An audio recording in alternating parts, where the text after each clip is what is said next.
Taito simukweva vakawanda kureva pasiye weleni zvamakaziika denga nenyika kuti vana venyu vasarasika.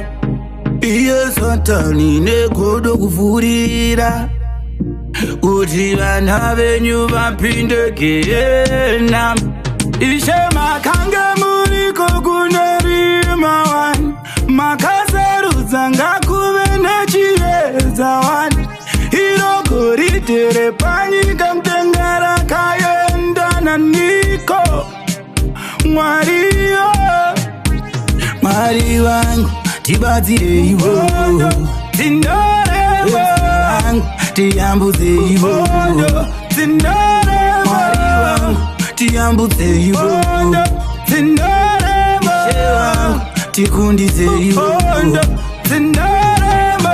Mundu angre pambuyo andori swina ndani ane moyo.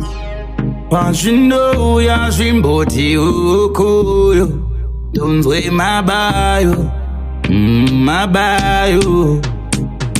Musiki wedenga ungwe chete anotanga wanda, ndiye muridzi wenyika namapete nemhuka dzakawanda.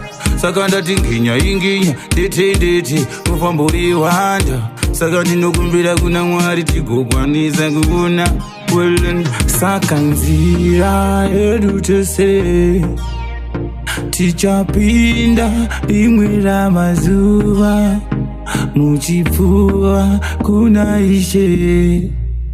Ndongo muchengeta handimuwandi. Alright then, Mwari wangu tibatsire ivo, tindorevo tiyambutse ivo. Mwari wangu tiyambutse ivo, Ishe wangu tikundise ivo. Makazika denga nenyika kuti vana venyu vasarasika. Iye Satani negodo kuvhurira kuti vana venyu vapinde gehena. Ishe makange muriko kune rima wani, makasarudza ngakuve nechiedza wani. Iroko ritere panyika mudenga rakaenda niko. Mwariyo Mwari wangu tibatsire ivo, tindorevo tiyambutse ivo. Mwari wangu tiyambutse ivo, Ishe wangu tikundise ivo.